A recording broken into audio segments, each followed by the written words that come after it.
আমি মরে গেলে কাউরি শরণে আমি কি আসিব আর?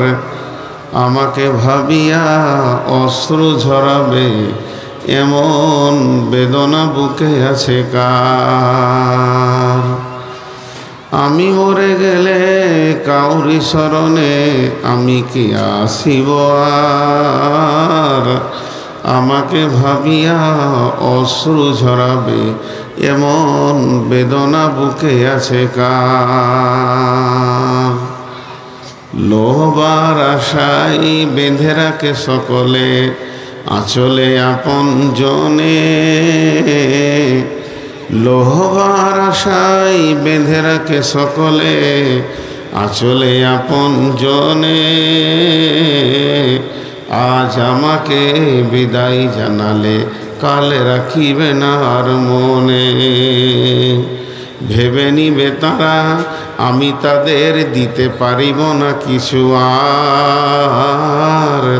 আমাকে ভাবিয়া অশ্রু ঝরাবে এমন বেদনা বুকে আছে কার? আসার যাওয়া দুনিয়ার নীতি শোনো গো বন্ধুগণ। আসার যাওয়া দুনিয়ার নীতি শোনো গো বন্ধুগণ। আজ আমি গেলে কাল তুমি যাবে নিস্তার নাই কোনোক্ষণ। যাত্রী লয়া খিয়া যায় আসে কখনো এ পার কখনো ও পার। আমি মরে গেলে কাউরি শরণে আমি কি আসিব আর? আমাকে ভাবিয়া অশ্রু ঝরাবে এমন বেদনা বুকে আছে কার? বিসমিল্লাহির রহমানির রহিম। আম্মা ইয়াতাসাআলুন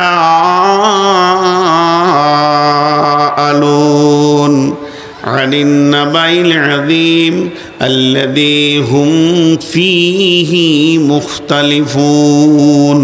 কাল্লা সায়ালামুন সুম্মা কাল্লা সায়ালামুন। সব ব্যাখ্যা আমি করছি না, তবে আল্লাহ কিয়ামতের দিনকে নাবাইল আযীম বলেছেন, বড় খবর বলেছেন। এর থেকে বড় খবর আর নাই। তাহলে শুনেলেন, এখানে যদি একটা বাসে অ্যাক্সিডেন্ট হয় 200 লোক পেরেশানিতে পড়ে যাবে, বিপদে পড়ে যাবে। কারো হাত ভাঙবে, মাথা ভাঙবে, কারো পা ভাঙবে, মাথা ফাটবে, কিন্তু 2000 লোক দৌড়ে যাবে উদ্ধার করার জন্যে। রেলে যদি অ্যাক্সিডেন্ট হয় 500 লোক বিপদে পড়বে, 5000 লোক তাদের পেছনে দৌড়বে কি করে উদ্ধার করা যায়। তার মানে পৃথিবীতে আপনার এখানে যদি বাসটা ফেঁসে যায় 200 লোক তাকে তোলার চেষ্টা করবে। পৃথিবীতে একজন আর একজনের সাহায্য হাত বাড়াবে।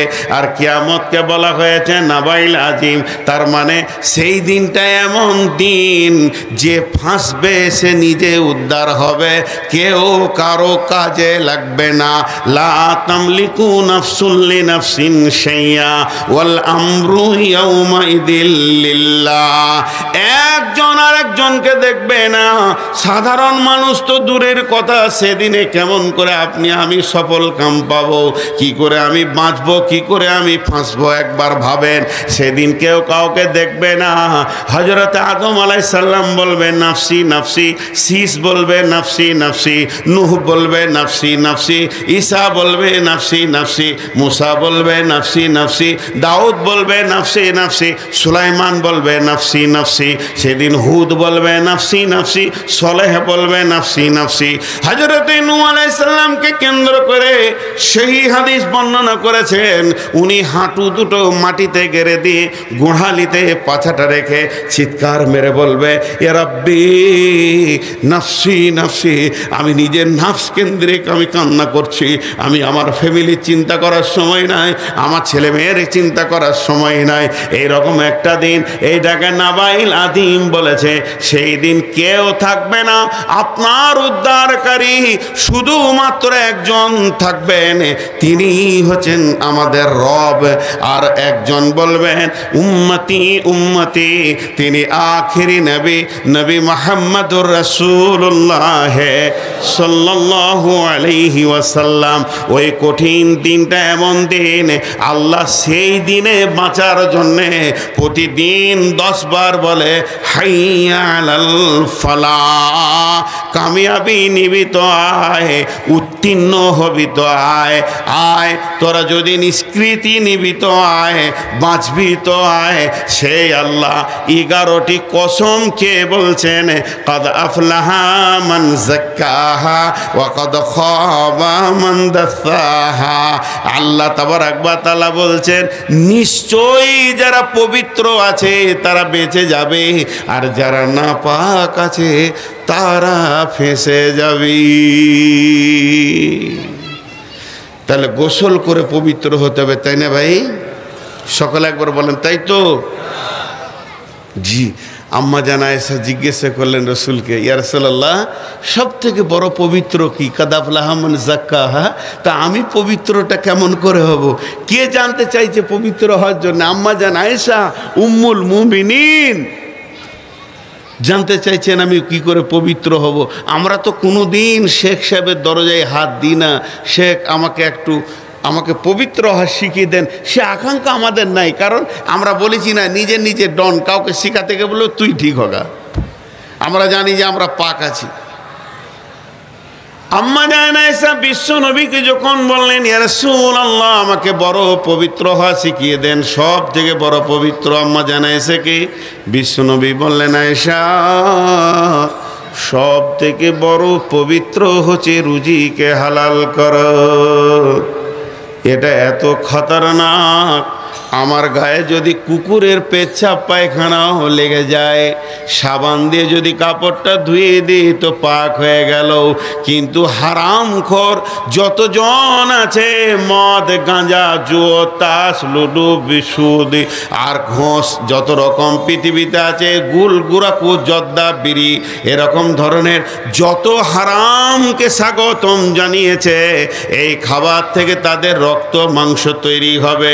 এই লোকটাকে যদি কোনো 7টা সমুদ্রের পানিতে ডুবিয়ে সারাদিন যদি সাবান দিয়ে মলাই করা হয়, এতটুকু পবিত্র হবে না। এর পবিত্রর জন্য পানির প্রয়োজন নাই। এই লোকটাকে পবিত্র করার জন্য আল্লাহ জাহান্নাম আছে, জাহান্নামে দিয়ে সোনার খাদকে বের করে যেমন আসল সোনাকে স্বর্ণকার নেয়, ওই রকম কিয়ামতের দিন হারামখোরকে জাহান্নামে পুড়িয়ে তার হারামকে বের করা হবে।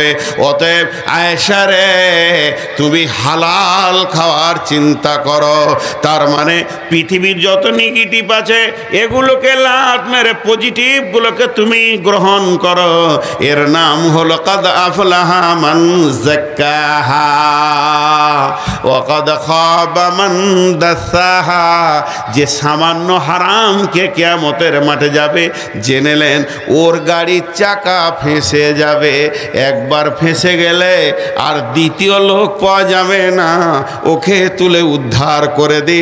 ইয়াউমা লা তামলিকু নাফসুন লিনাফসিন শাইআ ওয়াল আমরু ইয়াউমা ইযিল লিল্লাহ। এ হলো কামিয়াব আর নাকাম। পাক হতেই হবে, পাক হতেই হবে। আল্লাহ আবার এক জায়গায় 4টা কসম খেয়েছেন। 4টা কসম কি কত দামি কথা বলছে দেখেন। এতগুলো লোক আছে, এর মধ্যে কেউ বললো আমি ঠিক বুঝতে পারিনি, মানে পাগলা সাজবে আর কি। আল্লাহ দুনিয়াতে আমি কোরআন হাদিসের ব্যাখ্যা ঠিক বুঝতে পারিনি, মানে ওর বোঝার মতো জ্ঞান নেই। জি ভাই আপনি যান, আটকানো আমার ভুল হচ্ছে, সব লোক রেগে যাবে আমার উপরে, যান আপনি ফোনটা দেন, দিতেছেন। বোঝার মতো আমাদের জ্ঞানের অভাব আছে।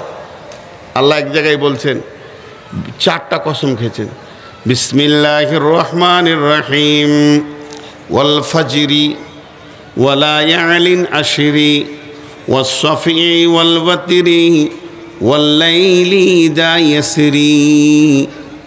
4টা কসম করার পর ভাষাটা কি বলছেন আল্লাহ? হাল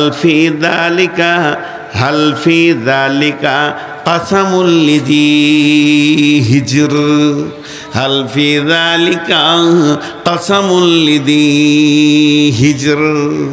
আল্লাহ বলছেন 4টা কসম